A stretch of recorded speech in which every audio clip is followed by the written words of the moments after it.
샬롬, 희망찬 하루가 밝았습니다. 우리가 하루하루 살아가는 것이 하나님의 은혜입니다. 매일의 일상 가운데 우리가 겪게 되는 여러 가지 일들도 만나는 사람들도 하나님의 인도하심이 있다는 사실을 기억하시길 바랍니다. 비록 지금은 이해할 수 없을지라도 하나님은 우리를 항상 좋은 곳으로 인도해 주시고 성령 하나님께서 함께 해 주십니다. 오늘도 우리를 인도하시는 하나님을 기대하며 오늘의 말씀 함께 보겠습니다. 예수께서 이 모든 것을 무리에게 비유로 말씀하시고 비유가 아니면 아무것도 말씀하지 아니하셨으니 이는 선지자를 통하여 말씀하신 바 내가 입을 열어 비유로 말하고 창세부터 감추인 것들을 드러내리라 함을 이루려 하심이라. 이에 예수께서 무리를 떠나사 집에 들어가시니 제자들이 나와 이르되 밭의 가라지의 비유를 우리에게 설명하여 주소서. 대답하여 이르시되 좋은 씨를 뿌리는 이는 인자요 밭은 세상이요 좋은 씨는 천국의 아들들이요 가라지는 악한 자의 아들들이요 가라지를 뿌린 원수는 마귀요 추수 때는 세상 끝이요 추수꾼은 천사들이니 그런즉 가라지를 거두어 불에 사르는 것 같이 세상 끝에도 그러하리라. 인자가 그 천사들을 보내리니 그들이 그 나라에서 모든 넘어지게 하는 것과 또 불법을 행하는 자들을 거두어내어 풀무 불에 던져 넣으리니 거기서 울며 이를 갈게 되리라. 그때의 의인들은 자기 아버지 나라에서 해와 같이 빛나리라. 귀 있는 자는 들으라. 오늘 말씀에서 예수님은 밭의 가라지 비유에 대한 해석을 해 주십니다. 밭의 가라지 비유는 천국에 대한 말씀이었습니다.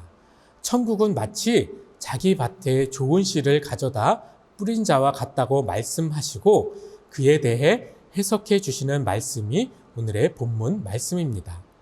밭이라는 세상에 좋은 씨를 뿌리는 주인은 예수님 자신이십니다. 예수님은 세상에 좋은 씨, 즉 천국의 아들들을 심으십니다. 그런데 악한 자 마귀가 와서 악한 자의 아들들을 가라지를 밭에 은밀하게 섞어 뿌립니다. 그렇게 알곡과 가라지가 함께 자라게 됩니다. 마귀는 그렇게 하나님의 일을 방해합니다.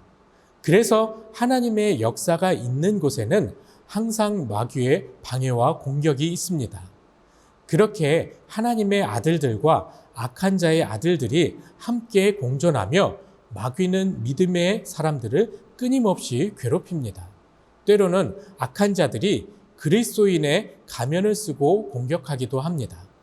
종들이 가라지를 뽑겠다고 했을 때 알곡까지도 뽑을 것을 우려해 주인은 가만히 두라고 말합니다. 추수할 때가 이르기 전에는 무엇이 알곡이고 가라지인지 알 수 없기 때문입니다. 그리고 마지막 추수 때에 가라지는 모두 모아다 불태우고 알곡은 모아다 창고에 걷어들이게 될 것입니다. 이것은 마지막 때의 심판을 의미합니다. 가라지와 같은 악한 자들은 마지막 심판 때에 풀무불에 던져질 것이고 그때까지 주께서 주신 믿음을 신실하게 지킨 알곡과 같은 의인들은 천사들이 하나님 나라로 이끌어 주어 천국에서 해같이 빛나게 해 주실 것이란 약속을 해 주시는 것입니다. 여기서 중요한 것이 있습니다. 심판은 의인이나 악인 모두에게 있다는 것입니다. 이것은 단순히 형식적인 심판이 아니라 참으로 무서운 심판입니다. 그 누구도 피해갈 수 없는 심판입니다. 그때에는 이를 갈며 후회를 해도 되돌릴 수 없습니다. 이렇게 악인들에게 이 심판이 두려운 것이지만 의인들에게는 하나님 나라로 들어가는 영광스러운 과정입니다.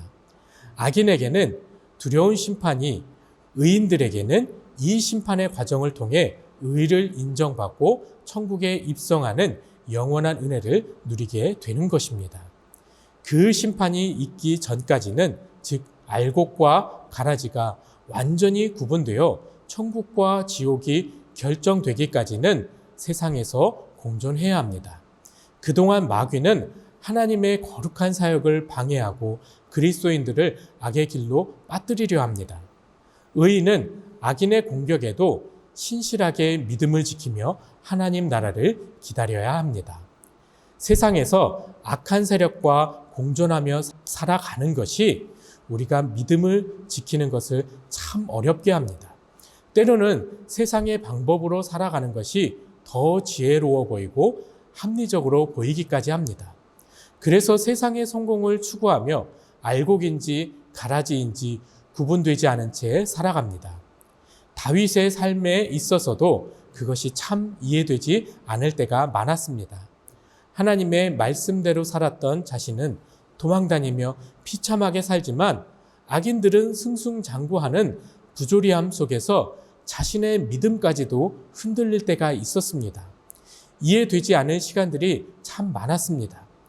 그런데 노년의 다윗은 젊은이들에게 그 부조리한 세상 속에서도 하나님의 섭리가 있음을 충고하며 끝까지 믿음을 지킬 것을 강조합니다.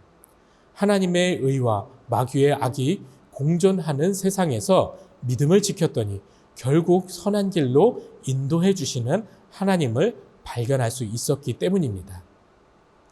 그 힘들고 괴로운 길을 걸을 때는 몰랐지만 지금의 시점에서 지난 과거를 돌아보니 모든 것이 하나님의 은혜였고 계획이었음을 깨닫게 된 것입니다.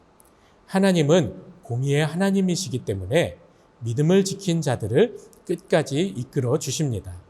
악인들도 그들이 돌아오기를 원하시지 그들을 지옥불에 보내는 것이 목적이 아니십니다. 다만 마지막 때까지 돌이키지 않는 자들은 심판 때에 가라지를 모아 불태우듯이 풀무불에 던져질 수밖에 없는 것입니다.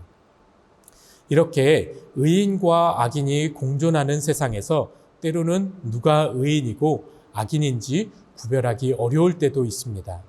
예수님의 천국 비유 해석을 들을 때 천국에 가장 가까운 사람들은 바리새인과 서기관들 같은 종교 지도자들처럼 보였을 것입니다. 당시 유대인들에게 이들이 천국에 가지 못한다는 것은 상상도 하지 못할 일이었습니다. 천국의 1순위는 바리새인들과 서기관들이라 여겼습니다. 하나님의 말씀을 향한 이들의 열심은 누구도 따라갈 수 없었기 때문입니다. 그런데 이들은 하나님의 말씀으로 자신의 외형을 포장할 뿐이었습니다.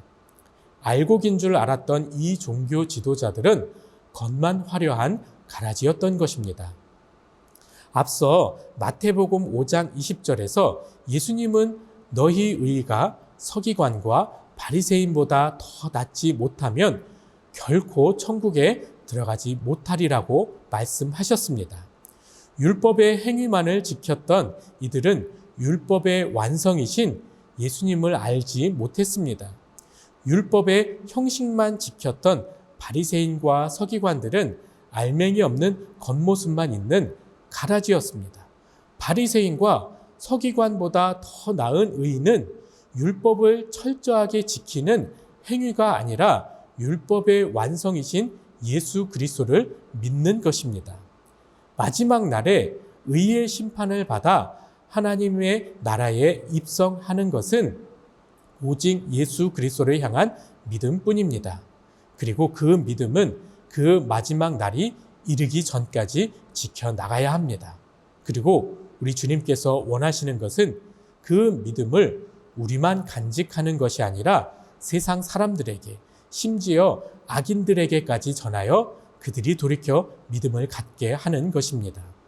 우리 모두에게 그와 같은 사명을 주셨습니다. 오늘도 우리를 구원의 길로 인도하여 주신 하나님께 감사하며 주신 사명을 감당하는 복된 하루 되시길 소망합니다. 기도하겠습니다. 사랑이 많으신 하나님 아버지, 오늘도 귀한 하루를 허락해 주시고 이 연약한 자들을 그리고 이 죄인을 구원하여 주시니 너무나도 감사드립니다.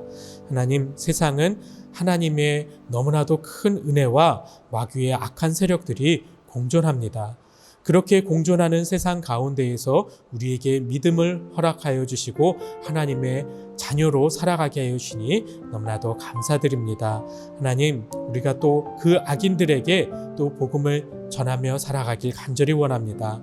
하나님의 은혜를 알지 못하는 자들에게 주의 복음을 전하며 하나님의 사랑을 나누는 귀한 사명을 주셨사오니 그 사명에 순종하는 우리 모두가 되길 간절히 원합니다.